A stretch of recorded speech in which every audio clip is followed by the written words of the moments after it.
In spring 2018, Volcano the Blast Coaster gave its final rides at King's Dominion. For 20 years, it stood as the park's most popular attraction, launching riders at 70 miles per hour through multiple inversions wrapping around a volcano. It was the icon of the Safari Village section of the park, and fans from all over were devastated when it closed. And finding a worthy successor would be no small feat, and because of its rather sudden, clearly unplanned closure, plus the COVID-19 pandemic, we wouldn't see that replacement for 7 years. And here we are in 2025, where Rapterra has officially opened.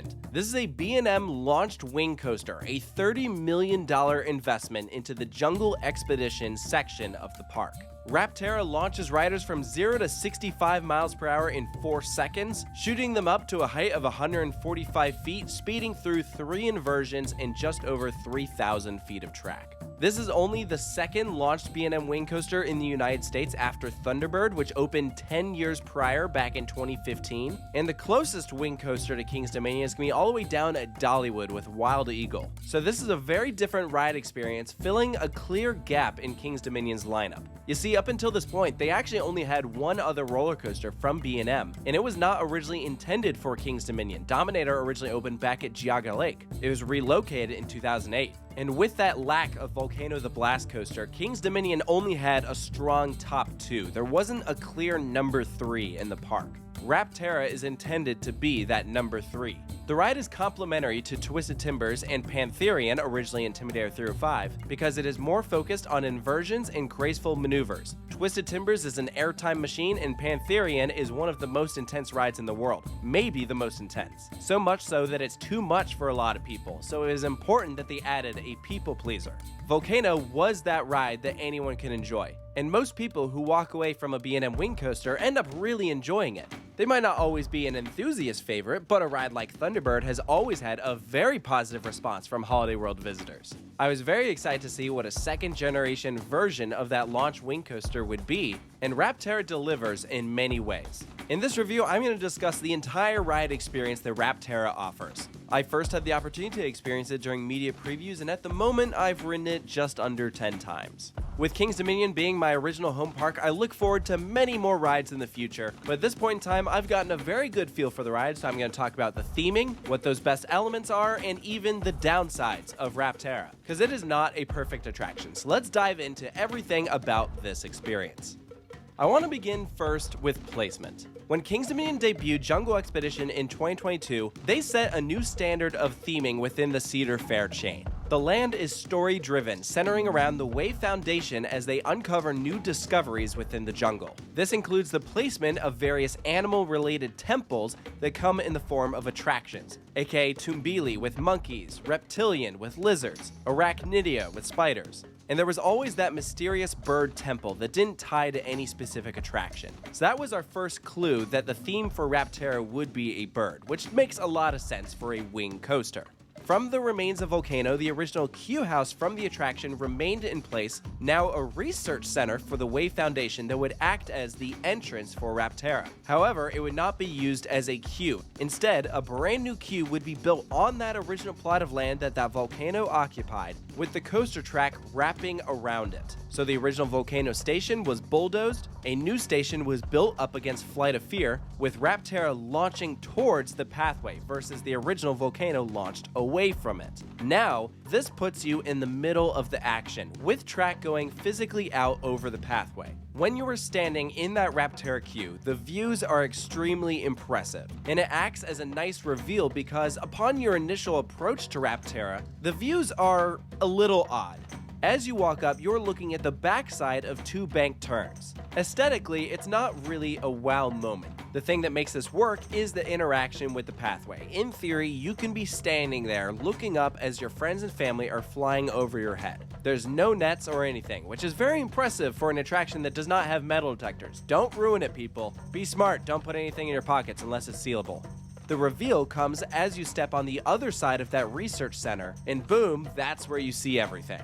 And King's Dominion spared no expense with this queue. Not only is it massive, but there are props everywhere. The story centers around a volcanic eruption that paved the way for the emergence of a jungle hawk temple. So directly in the center is the caldera, that is where the old volcano stood. They've actually spread old concrete foundations from volcano throughout the queue, which was a nice touch. I would love to have seen like an old section and track, but I figure at this point it's long gone. The actual hawk temple is huge. You'll walk directly through it, looking up at hawk statues on either side. You'll even see the massive hawk bird head crumbling off to the right. There's even a very brief indoor section directly underneath that old volcano queue. Immediately when you enter the line, you'll see different references calling back to the volcano, the haunted river, Smurf Mountain, everything that pays homage to what used to sit in this plot of land. As someone who's been going to King's Dominion for a long time, that's the level of fan service I love to see. Something that most people will probably just walk right past, not pay any mind to it, but those who know,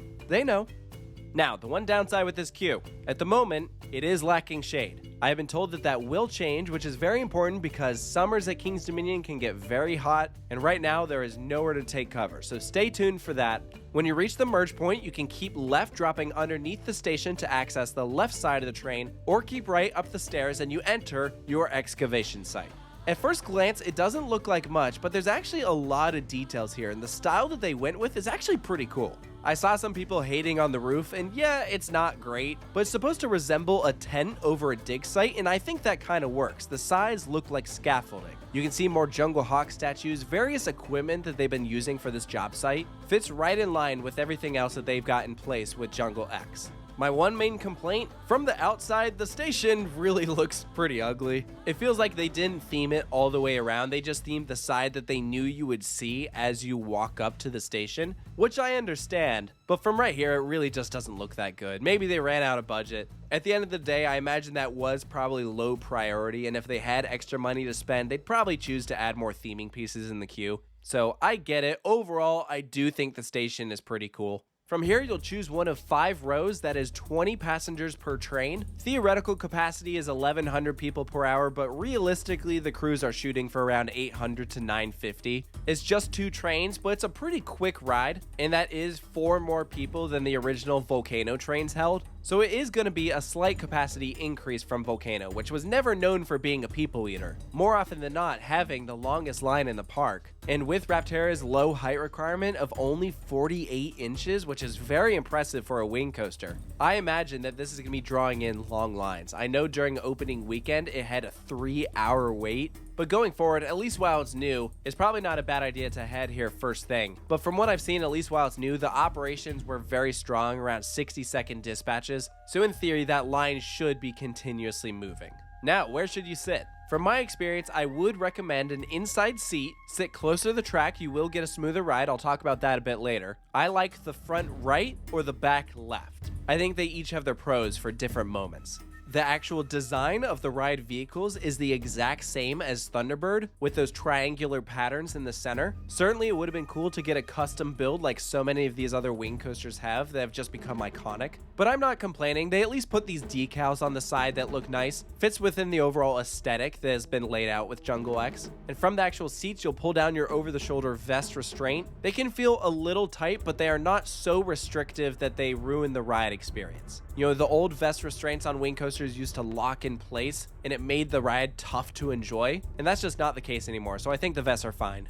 As you dispatch, you'll take a right-hand turn out of the station. You'll begin hearing these rumbling sound effects that sounds like volcano erupting. You can look up and see these arches over top of the launch track, and suddenly you just take off. This is a rolling launch. You don't come to a stop like Thunderbird. There's no show scene, although in the original plans, it did seem like that was one of the initial thoughts. While that certainly would have been cool, I think this effect does work pretty well. The arches are really cool looking, and you know what? It's a pretty punchy launch. I've always loved the launch on Thunderbird, and I feel like this lives up to it. You're immediately thrust up into your highest moment, this large bank turn, you're hanging sideways, which when the initial animation first dropped, I thought was a bit of an odd first element. I always figured it'd be some sort of inversion, but I tell you what, this moment actually works pretty well. I would argue this has the best airtime on the entire ride because you're floating sideways. They angled it at like exactly 90 degrees so you're not ducking inwards. It has just enough momentum to stall out there for a second before thrusting you back towards the ground. This is where we then hit our first inversion. This is a dive loop, so you're rising back up towards the sky, flipping upside down, and then dropping towards the ground. This is great to have on a wing coaster because, in my opinion, it kind of acts as that wing over drop. Most wing coasters, after a lift hill, slowly roll over and then drop towards the ground. But on Rapterra, it's like in the middle of the ride. Most wing coasters tend to go the opposite way with an Immelman, so it's a very nice change of pace. You'll quickly notice with Rapterra, the layout is very unconventional. I've done wing coasters all over the world, and after a while, they start to become predictable. You kind of know what each moment is going to feel like, and Rapterra had a couple surprises for me, so I automatically give that a win. Next up, you'll rise up into a directional twist. This is a great moment in the back row. You really feel that pull, and then that's what propels you into that bank turn over the pathway. So you're traveling through this left-handed helix, and then it rises up into this brief stall where you float up and then drop back down to go back out into the main ride area. Inversion number 2 follows with a corkscrew. Interestingly enough, I would probably say this is the most forgettable part of the ride. Nothing about it really stands out to me, and I don't necessarily mean that in a bad way, because it's not like it's doing something that's taking away from the experience. But I feel like the other moments have more to offer. From here, you pass back out over the station and rise up into an airtime hill, which this is an interesting moment. I've always been kind of anti-putting traditional airtime hills on wing coasters because I don't feel like airtime is the main point of these rides. The big camelback on Gatekeeper doesn't really do much. I know people enjoy the airtime hill on Phoenix at Toverland. That I think works better because you have a lot more speed coming off of it because it's immediately after that wing over drop. And here, it just doesn't feel the same. I think that this is kind of a dud moment. The problem is that they needed to put something here so that the train can travel from one side of the ride to the other. And frankly, I'm not sure what other options there were. You have an inversion on either side of this airtime hill, and they don't want to put in a mid-course. And frankly, nor should they. Without doing a directional change, an airtime hill was one of their only options. Maybe on a hot summer day, it'll feel better if like Rapterra is like really cooking. But during my rides, I just didn't really care for this moment. Then we got one more big element, and that is a Heartline roll, which has been nicknamed the Raptor roll. This is a good inversion, but in my opinion, I can't go through this moment without thinking to myself about how much it really needs a near miss. That is the big thing that is missing from Rapterra. I said that at the beginning when the animation first dropped, and even after experiencing it, my opinion still stands. There should have been some sort of jungle hawk temple theming that the train just narrowly avoids. I would have been willing to sacrifice having that jungle temple in the middle of the queue so that we could put some big theming element by the Raptor roll. It feels like something should be there, and it's not too late. If King's Dominion really wanted to, I think they could absolutely make this happen. But from here on out, you have a right-handed turn, and that propels you into the brake run, concluding your 60-ish second ride experience. So Rapterra is not a long ride. There are definitely larger wing coasters out there. And sure, maybe one more element would have been awesome, but I appreciate that it features pretty consistent speed the entire time. And I think it'd be better to have a shorter ride than include one more element that is just kind of going lackluster through. So overall, it is well paced. I think Rapterra is not as intense as a ride like Dominator or even Flight of Fear, and I think that's okay. Again, it is complementary to a ride like Twisted Timbers or Pantherian, which are very intense. And in general, I think that the public will love it. The only thing they'll have to get past is how it rides, because Rapterra, to no one's surprise, is not the smoothest. This follows the pretty consistent trend that we see with wing coasters of having a little bit of a bounce to it, and specifically new rides from B&M the past couple of years have not ran like they used to. There's speculation why this might be the case, whether that's a change in team members at Claremont Steel Fabricators, a reduction in tolerances to save money on fabrication, and that causes a bit more of a flex because of tightness, and it might even be a combination of these things. Whatever it is clear that there has been some sort of change at B&M, and it is definitely noticeable the more of their coasters you ride. Now, leading up to the ride opening, Rapterra in particular had a lot of talk surrounding the launch track, because in videos you could see noticeable warping. And while there's no denying that it is there, and that does not exist on other B&M coasters, including Thunderbird, I will say that when you're actually seated on it, you can feel it a little bit, but I don't think it detracts from the ride experience. It looks worse than it feels. Frankly, there are other moments during the attraction that I think are more of an issue. That includes the ascent up into the overbank right after the launch, the bottom of the S-bend leading into the panorama turn, the decline of the dive loop, and the entrance into the first roll. What do these all have in common? High positive G-forces. With more force on the track, especially if you're sitting in that outside seat, those jolts can be aggressive. But even with that, I still would not use the word rough to describe Rapterra, because when I think of roughness, I typically think of something rattling around or having side-to-side shake. An example of that would be other recent B&M coasters like Penguin Trek or Phoenix Rising. Those vehicles rattle around. This doesn't have any side-to-side shake, it's only up and down.